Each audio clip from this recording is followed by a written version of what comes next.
Hello, I'm Seamless, and this is number 11 of the 30K tutorials. This one is an attempt at a Protostar and Disprove bass, and it sounds like this.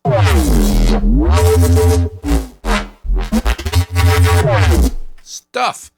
So there's actually a lot of cool things I want to talk about. The first thing, this second harmonic is not doing anything, so I'm going to get rid of it. So this thing is, it's a harmonic. The first beginning of it, so you have a lot of local EQ stuff going on here, and if you ever listen to pretty much any Disprove song, he has lots of variety of bass sound, but they all kind of center around this sort of square, mid-rangey bass.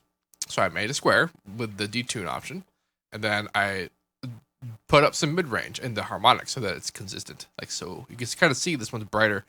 You can kind of see this one's brighter than the other ones there. Actually, you can't see when I drop down, can you?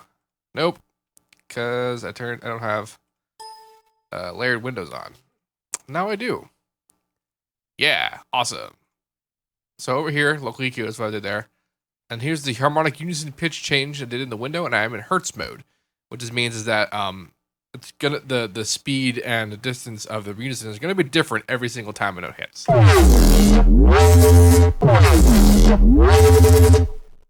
So it can be a bit interesting to kind of control that. So I distorted it. It's being distorted. And then I sent it through to Patcher, where I did this. So this started out with me wanting to make a bandpass bass. So here I have the bandpass that I'm automating. The red guy up here. Good times. And I also have this dude, which was originally going to be the sub and high reinforcement, but this actually just turned into the mid and high reinforcement. This is the bandpass is going into its own wave shaper where I have some special asymmetrical distortion engaged. I was doing something a bit more hardcore than what was happening now, and I didn't quite like how it sounded, so I made it less intense. But I have asymmetry engaged, and it's causing, different application of wave shaping, the positive or negative amplitude of the waveform, which is what asymmetry does. And then over here on the mid and high reinforcement, I have it going into two different courses, which have very low delay and depth settings. This is to give it a bit that kind of can tinny sound, which is not totally where it's coming from because I have some stuff in post, but this is part of that. I have it the cross cutoff all the way at 0, so it's doing it to the whole sound. And I have stereo on with different settings on both of them. See, they're running in parallel; they're not in series, so they're both going into this, and then everything is going into this other wave shaper here. Everything includes this guy, which is the sub reinforcement. Now this is going in there into this distortion, and then it's also going out into the main compressor. But what's this guy here? This guy is actually high passing what's coming out of the distortion. This is so. This is because I want the bass to go into the distortion to influence the shape of the distortion, to have the low end in there to mess with it. It's very regular style saturation going on there. But then I also want a clearer sub presence out of the whole thing. So that's why I high pass it here, but kept it going out straight into the Maximus here, which is compressing it, and soft saturating it. I can actually turn this off. There we go.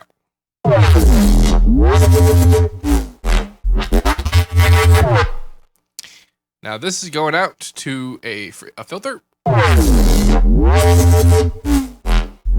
which is the yellow guy here. Now this green guy is the volume automation. The reason why I did that is because in the song, when you hear the song, which is looking at the description, when you hear that, there's both kinds of sort of things. There's filters, and there's also volume automation. In fact, the principal automation in the song, modulation, is volume automation. It's like as it gives it that kind of clean, modulated sound. And then I recorded it into Edison, do a thing that I'm going to talk about later. And I compress it again to kind of even out the mids and the highs, because when you do have a low pass filter, very rarely is it ever at maximum intensity, which means that the high frequencies are kind of lacking when the modulation's happening. So that's why I increased it. And that's going out. And now this is how I achieved the sort of the tinny wash of the whole thing. Let's see, this is what it sounds like without it. And then, so what I have here is I have a convolver with a very, very short impulse. And then I cloned it, and I stacked it, and I have up here the stretch. This one I stretched to be smaller, and this one I stretched to be slightly bigger. and bigger. And then this one is actually another impulse entirely. A longer one. So it kind of builds up on itself, but it starts really small. It's a really small, sort of very tight reverb. And then a limiter to keep it at 0 dB.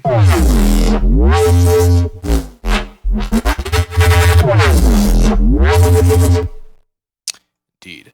Now, I had this Edison open to illustrate another way to accomplish this in post. And I mean this in terms of actual post, because right now we're doing everything live. Everything is happening live. But over here I have it recorded.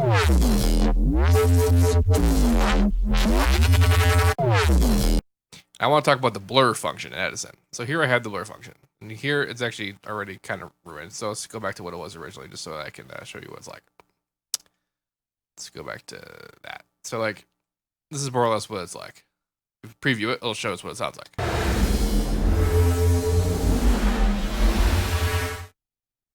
What's happening there is that it's basically smearing the sound forwards and backwards. What determines how much and where is what this is basically this midpoint here.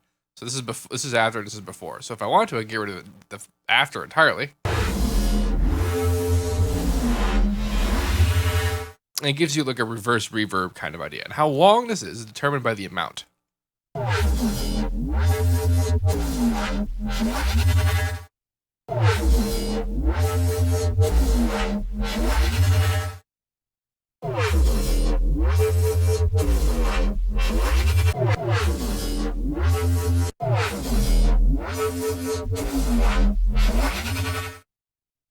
So lots of funness can happen here. The original line type is actually the wave type.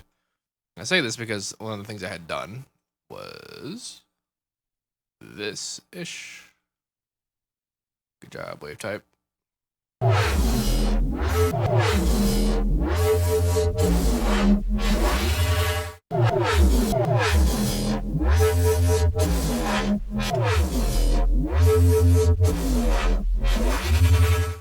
And anyway, I'm illustrating this because this is basically another option, and as to how to process this to get that kind of robotic, very short, sort of smooth, smeared presence, as opposed to stacking a bunch of convolvers, which is actually kind of a very high CPU way of doing things.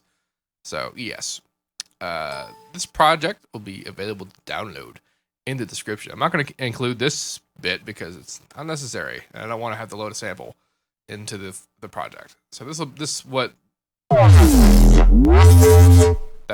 will be available for you to download if you so choose.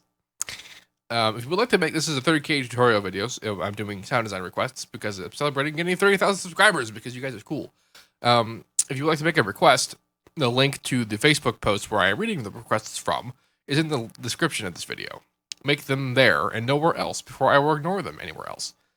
And yeah, so this is actually my second batch of doing them. If you're wondering like when I'm doing it and if I'm still doing it, if there are not 30 of them, I'm still doing it. I'm doing it until there are 30 of them. So that's what's up. If you have any questions about any of this, let me know. And as usual, have a nice day.